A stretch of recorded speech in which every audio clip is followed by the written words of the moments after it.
నమస్కారం అండి. భక్తి ఆన్‌లైన్‌కు స్వాగతం. ముందు భాగంలో మనం వాస్తు శాస్త్రం రీత్యా ఏ వస్తువుల్ని ఇంటిలో ఉంచడం వలన ఆ లక్ష్మీదేవి కటాక్షం కలుగుతుందో తెలుసుకున్నాం. ఇప్పుడు లక్ష్మీదేవి అనుగ్రహం మనపై కలగటానికి మరికొన్ని ముఖ్యమైన వాస్తు నియమాలను తెలుసుకుందాం. ఇంటి గుమ్మంకు ఒకవైపు విష్ణు తులసి, మరొక వైపు లక్ష్మీ తులసి తప్పకుండా ఉండాలి.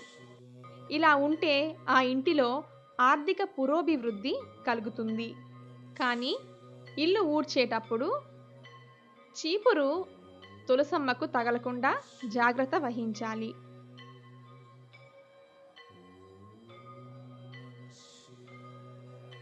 కొన్ని ఇళ్లల్లో తరచుగా అత్తాకోడళ్ల మధ్య గొడవలు వస్తూ ఉంటాయి. అలాంటప్పుడు ఒక గాజు గ్లాసులో నీటిని నింపి మీ ఇంటి ఈశాన్యంలో ఉంచాలి. ఇలా చేస్తే అత్తాకోడళ్ల మధ్య సఖ్యత నెలకొంటుంది.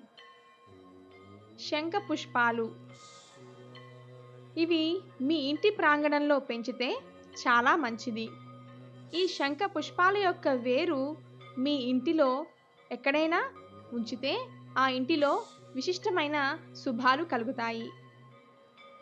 ప్రతిరోజు వండిన అన్నంలో కొంత భాగాన్ని పక్షులకు కానీ, ఆవులకు కానీ, కాకికి కానీ లేదా ఏదైనా ఒకదానికి మనస్ఫూర్తిగా పెట్టాలి.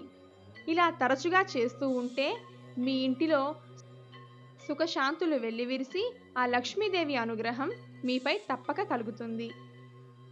వాస్తు శాస్త్రం రీత్యా ఇలాంటి చిన్న చిన్న నియమాలను పాటిస్తూ ఆ లక్ష్మీదేవి అనుగ్రహాన్ని తప్పకుండా పొందవచ్చు.